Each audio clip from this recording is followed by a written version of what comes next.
26, primeiro dia da semana, estamos começando já o terceiro mês do ano. Deus tem sido muito bom para conosco, Deus tem sido misericordioso, né?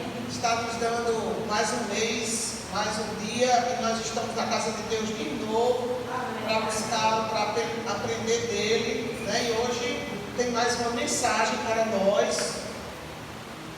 né? Então, vamos ver, vamos começar aqui com a primeira imagem. Olha só, irmãos, que imagem linda, né? Alguém sabe que cidade é essa? Paris. Sabe como é que Paris é chamada? A Sul é chamada de terra dos poetas, né? Ou terra da poesia. E como é que Paris é chamada? Fala muito alto, pode ficar. Cidade luz, né? Cidade considerada mais iluminada do mundo, né? Talvez também por causa da Torre Eiffel, né? Que está ali brilhando, toda iluminada. Mas o pessoal que vai lá de dia diz que a Torre Eiffel não tem a menor graça durante o dia. E ela é ferro enferrujado, por isso. Mas a noite é muito bonita. Então, nós estamos acostumados a viver no conforto das luzes elétricas, né? Nós, praticamente, a maior parte de nós não sabe mais viver sem a luz elétrica, né? Sem energia. Praticamente tudo que nós vamos fazer está ligado à energia elétrica, né? E principalmente a questão da iluminação. A gente vê que os postes já são ligados,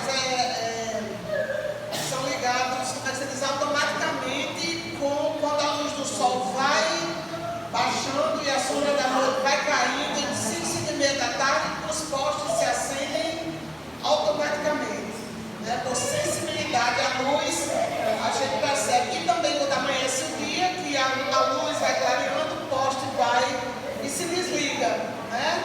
Tecnologia, né, Léo? Fez coisas muito...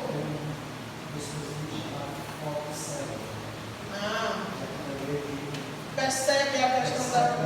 É tanto que quando chove, que anoitece mais rápido, a gente vê isso quando chove de tarde, que anoitece mais rápido, os postes, eles se acendem mais cedo. Por quê? Porque as sombras da noite chegam mais cedo, né? Então, nós estamos muito acostumadinhos com a luz elétrica.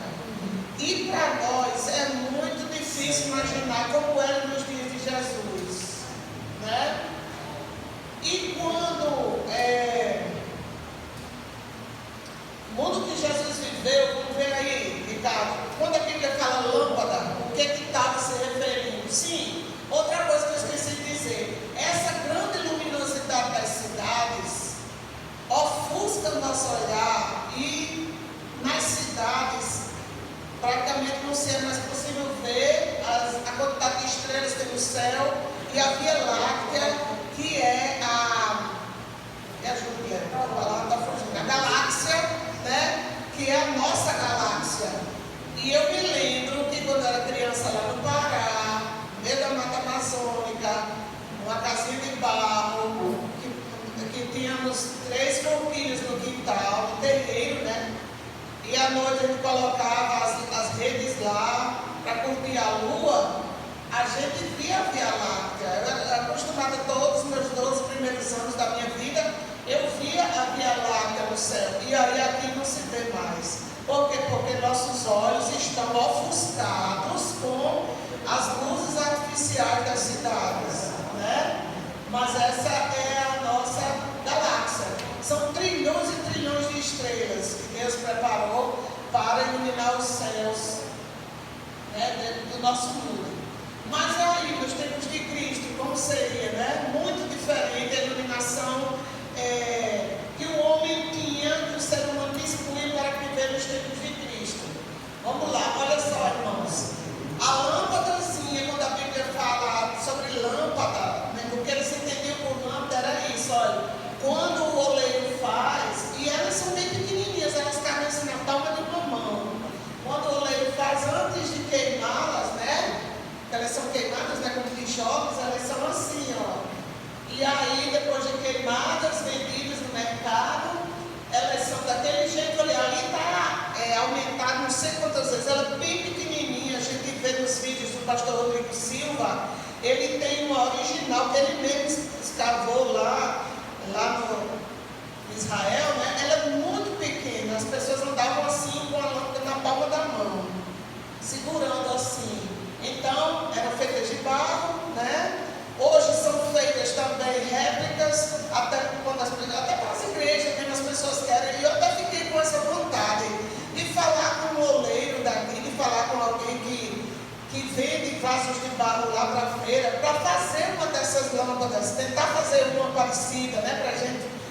Né? E o que alimentava essas lâmpadas, essas lamparinas, essas candeias, que tem umas versões da Bíblia que dizem candeias, era o azeite de oliva.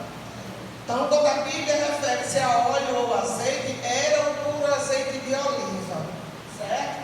E ali tinha um pavio, né? Lá no Pará, a mamãe fazia os pavios de algodão. Eu acredito que lá também devia ser de algodão, né?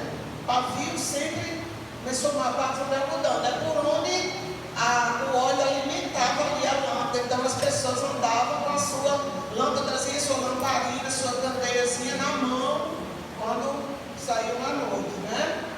Então, sem uma lamparina dessa, era perigoso andar à noite pelas ruas das cidades, ou no sítio onde fosse, porque mesmo as cidades não tinham iluminação elétrica como hoje. Você veja que hoje, quando a gente volta para casa à noite, que tem um poste apagado na rua, a gente já percebe, né? Que já fica mais escura aquela região, já fica perigoso e tal, né? Imagina os tempos de Cristo que não tinha os postes, né?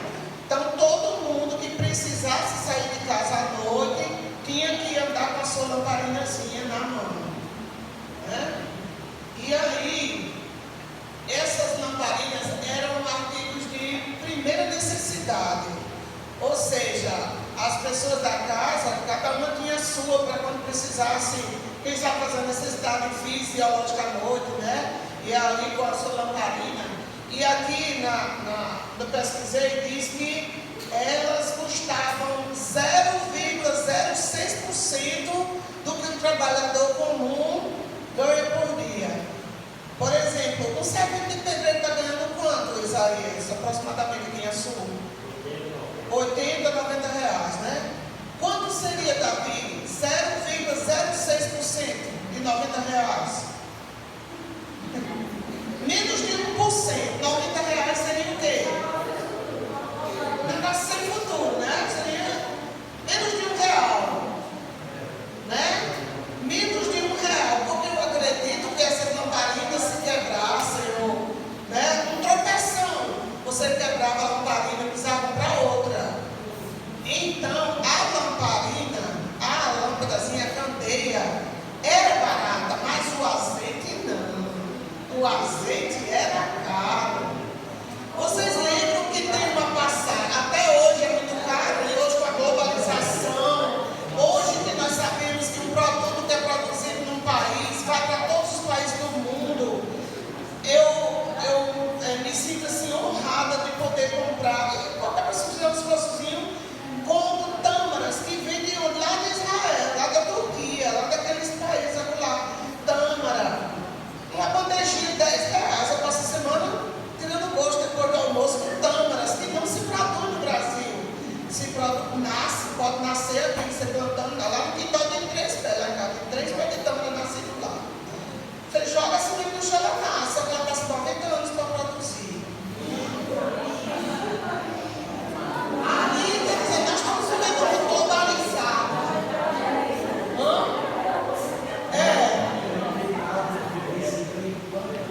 Não colhe tâmaras.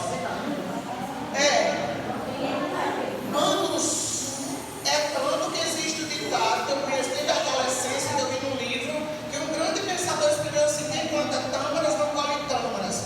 Ele quis ilustrar dizendo assim que há coisas que você faz não para a sua geração, mas você faz para outras gerações. Você ensina, você constrói uma coisa que você talvez não tenha os resultados na sua época, mas os seus filhos ou netos terão. Então, ali em Baguaçu, na base física daquela curva, tem 14 tamareiras. Foram plantadas entre os anos 80 e 90. Estão lá,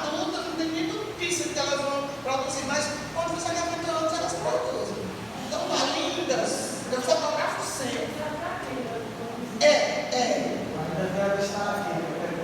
Pois é. Então, irmãos, aqui diz que, por exemplo, meio litro de azeite em Roma custa. Vocês lembram que tem a passagem na Bíblia que fala que não se compram 2 pardais por um aço, né? Ou seja, um pardal é um pássaro. Você meio. Não dá para nada, né? Não sei por que também a pessoa compraria um pardal. Vou fazer uma farofa, vocês viram.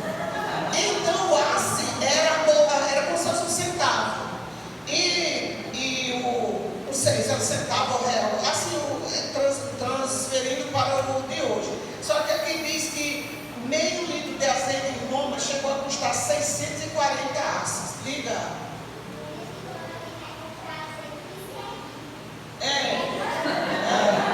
Exatamente. Até a mamãe desistiu. Ela preferiu comprar óleo de coco. O óleo de coco ainda é um pouco mais barato.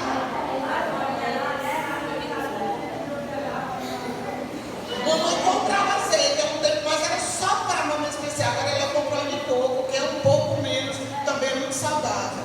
Mas sabe que o azeite, ele é tanto usado na culinária quanto ele pode ser usado até como remédio. O azeite de oliva até hoje, ele é altamente saudável.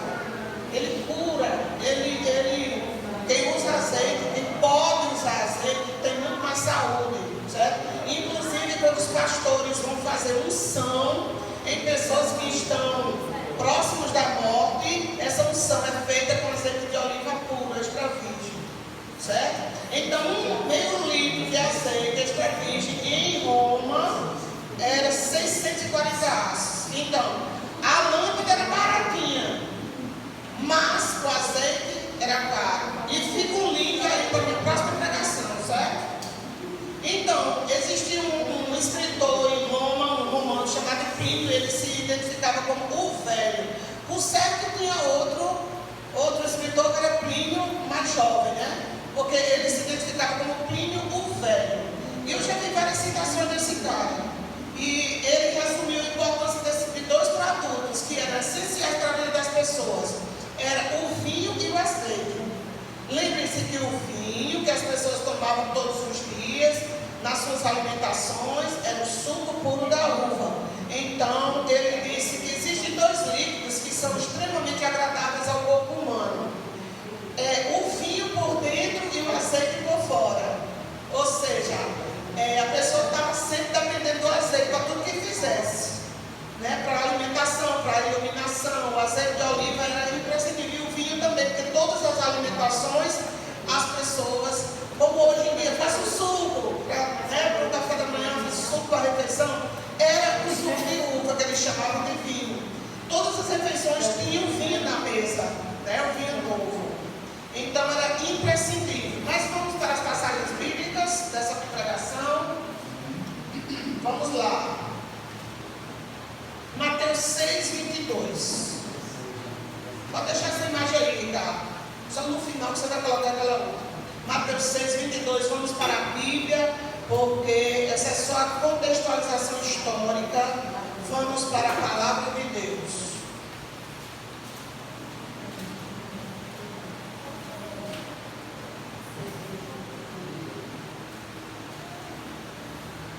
Mateus capítulo 6 faz parte do Sermão da Montanha, o Sermão do Monte. O Sermão do Monte são 3 capítulos, Mateus 5, 6 e 7.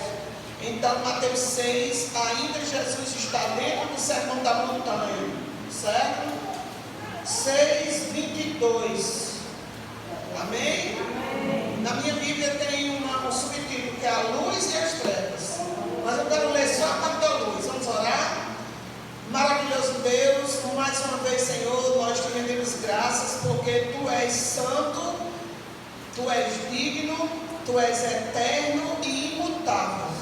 Nós podemos confiar nas Tuas promessas, porque elas não mudam, o Teu caráter não muda, o Senhor é o mesmo. E por isso nós estamos vivos, estamos em pé. Só ainda não caiu terra na nossa cabeça, Senhor, porque o Senhor está olhando para nós. No dia que o Senhor virar o rosto, a gente morre, o Senhor recebe o nosso fogo e a terra vai estar por cima de nós. Mas se nós estamos em pé em cima da terra, é porque o Senhor está nos sustentando. Amém. Obrigado, Senhor, por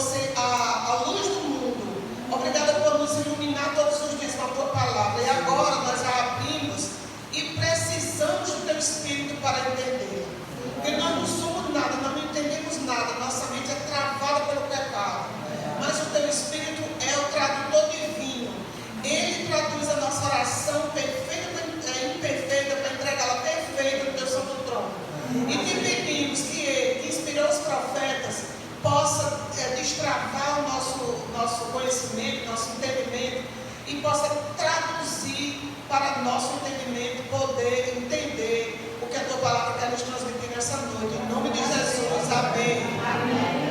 Mateus 6:22. Os olhos são a lâmpada do corpo. Se os seus olhos forem bons, todo o teu corpo será luminoso. Amém? Olha que bonito. Os olhos são a lâmpada do corpo. E aí no mundo se diz muito que os olhos são as janelas da alma. E também por isso eu escrevi um livro chamado Das Janelas da Alma, né? E aí, então, irmãos, os olhos são a lâmpada do corpo. Então, sua perspectiva e atitude e foco espiritual, o que você espera? Qual é o seu foco? Qual é a sua perspectiva de vida? Qual é o seu alvo na vida? Isso determina a sua saúde interior, sua saúde espiritual, certo? Ter os olhos bons significa ver as pessoas com generosidade, com benignidade. Olhar primeiro para o lado bom da pessoa, acreditar que aquela pessoa pode ser transformada por Cristo. Olhar para as pessoas como Cristo olhava. Não via um bêbado, não via uma pessoa dominada pelo vício, não via uma prostituta. Ele via pessoas salvas pelo sangue que Ele ia derramar na cruz. Amém? Então, o resultado de olhar para as pessoas com esse olhar de Cristo, com os olhos bons, com os olhos cheios de benignidade, é uma vida cheia de luz. Amém? Porque a vida de Cristo vai verter dele para nós. Nós estamos olhando para as pessoas com um olhar de compaixão, nós estamos sendo luz para as outras pessoas. Nossa vida também será iluminada. Agora vamos para um episódio curioso que sempre me inspira muito. É Êxodo 34. Êxodo, vamos lá para o Antigo Testamento. Assim como nós fazemos os estudos bíblicos, um pouco aqui, um pouco ali, né? Como Isaías 28:10 diz. Êxodo capítulo 34, a partir do versículo 29. Nós vamos ver o episódio em que literalmente o rosto de alguém ficou brilhando. Moisés, tudo bem. Personagem muito falado. Êxodo 34, de 29 a 35. Pronto? Amém. Aqui na minha Bíblia tem um título: o rosto de Moisés resplandece, o rosto de Moisés brilha. Olha, a partir do 29. Quando Moisés desceu do Monte Sinai, tendo nas mãos as duas tábuas do testemunho, sim, quando desceu do monte, Moisés não sabia que a pele do seu rosto resplandecia, depois de haver Deus falado com ele. Olha, Moisés não sabia, entendeu? Ele desceu, tranquilo, foi falar com o povo, entregar as tábuas, mas o rosto dele estava brilhando. Olhando Arão e todos os filhos de Israel para Moisés, eis que resplandecia a pele do seu rosto, e temendo chegasse a ele. Então Moisés os chamou. Arão e todos os príncipes da congregação tornaram a ele, e Moisés lhes falou. Depois vieram também todos os filhos de Israel, aos quais ordenou ele tudo que o Senhor lhe falara no Monte Sinai. Imagina a autoridade de Moisés passando essas orientações, e que o rosto dele estava brilhando. Tendo Moisés acabado de falar com eles, pôs um véu sobre o rosto. Por quê? Porque o povo não aguentava olhar para o rosto de Moisés, encandeava. Era, exatamente. Certo? Em outras passagens da Bíblia diz isso, que foi o povo que pediu para Moisés colocar um pano no seu rosto quando fosse falar com o povo. Porque ao olhar para o rosto de Moisés, as pessoas ficavam encandeadas com a luz do rosto de Moisés. Porém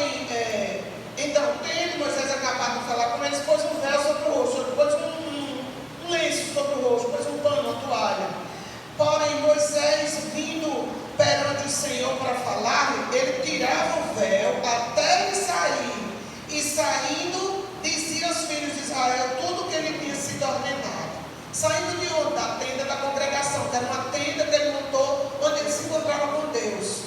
Então, quando ele entrava para a tenda da congregação, que apesar de ter esse nome, era um simbolismo. A congregação não entrava lá, quem entrava era Moisés para falar com Deus. E quando ele saía, a congregação estava diante, esperando as orientações. Então, quando Moisés entrava para falar com Deus, ele tirava o véu. E quando ele voltava para falar com o povo, ele cobria-se com o véu, porque as pessoas não aguentavam olhar para o rosto dele. Ficavam atordoados com o brilho.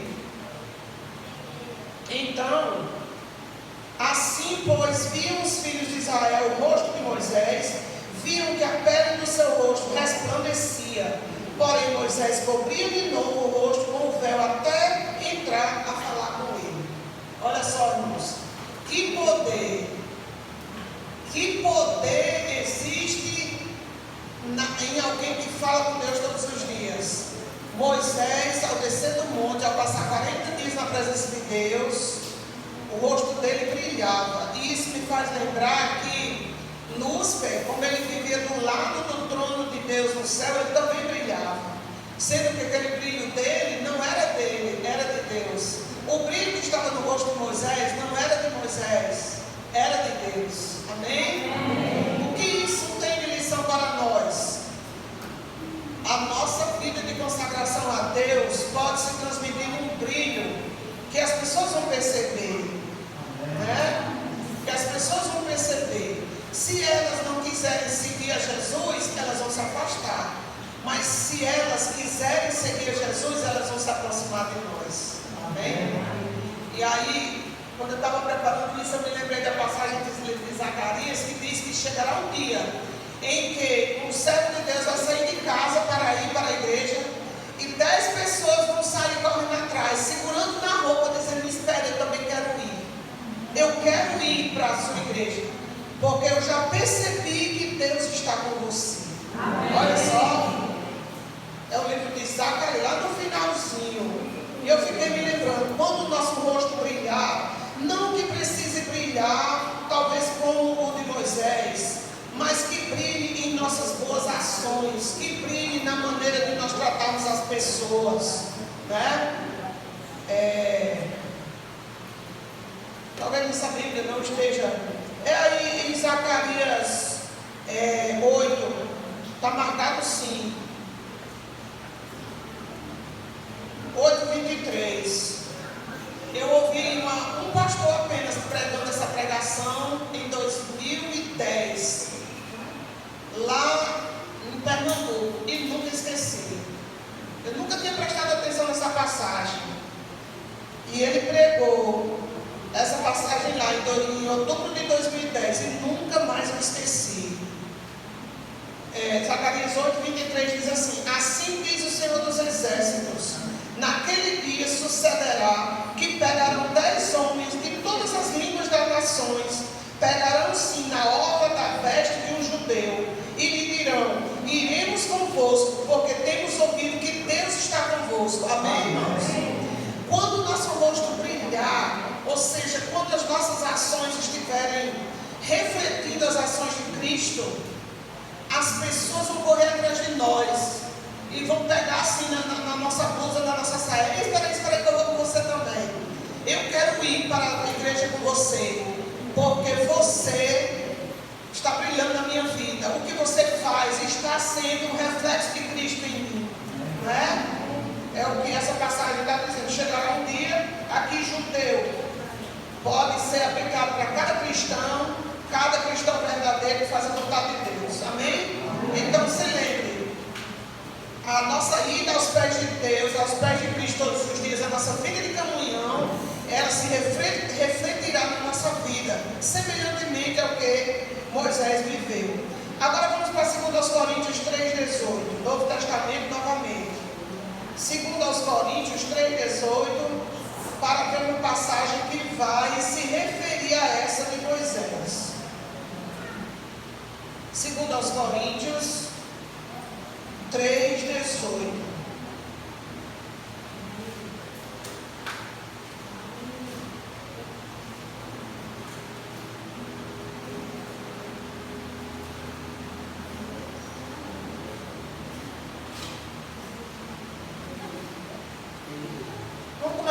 17, a gente fazer um link com o que nós estudamos durante esses últimos 10 dias. 2 Coríntios 3, 17 e 18. Esperar todos encontrarem. 3, 17 e 18.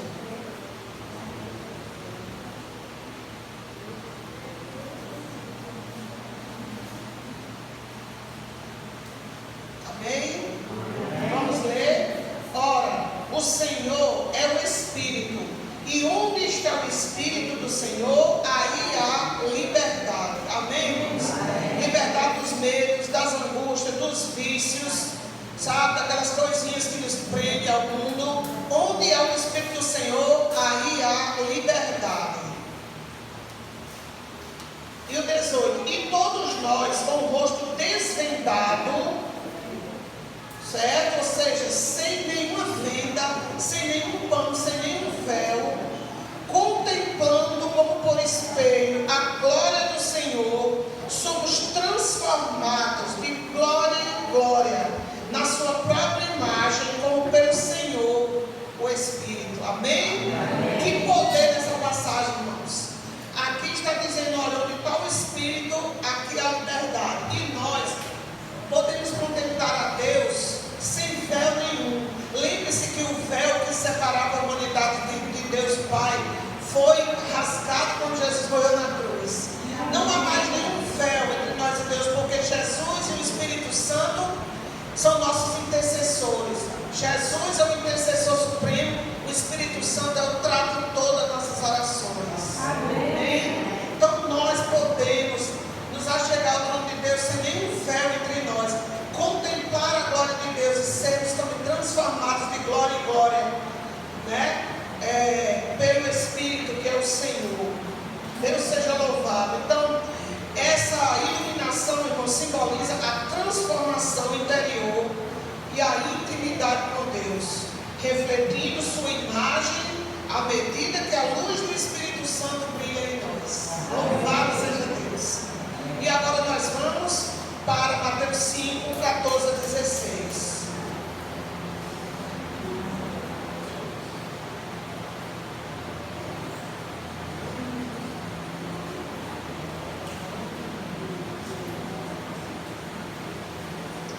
Cinco, 14 a 16, para encerrar. É exatamente o início aí do Sermão do Monte.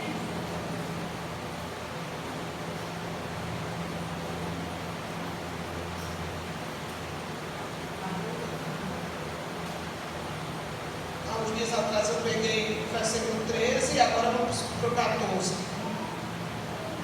Quem é que lembra do dia que eu vim para cá com um saco de sal? Você lembra? Eu comprei aquele pacote de sal naquele dia, só para aquela pregação. Saudoso.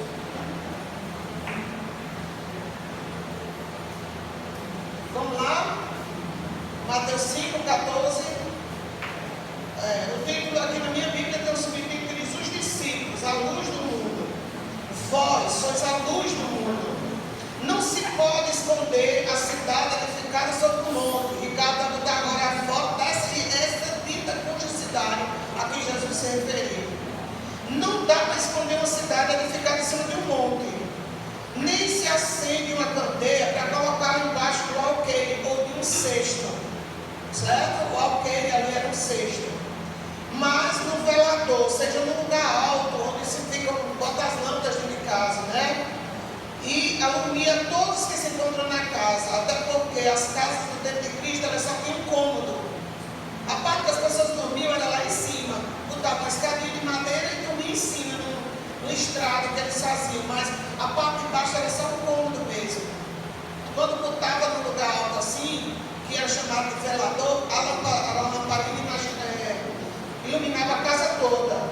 Assim brilhe também a vossa luz diante dos homens, para que vejam as vossas boas obras e glorifiquem a vosso Pai que está nos céus. Amém? Então, Ricardo colocou aí a imagem que eu pedi. O nome dessa cidade é Chafé. Chafé. Ela é construída em cima de uma colina. Vocês veem que ali tem água. Ela tem um farol. E ela é em cima de uma colina.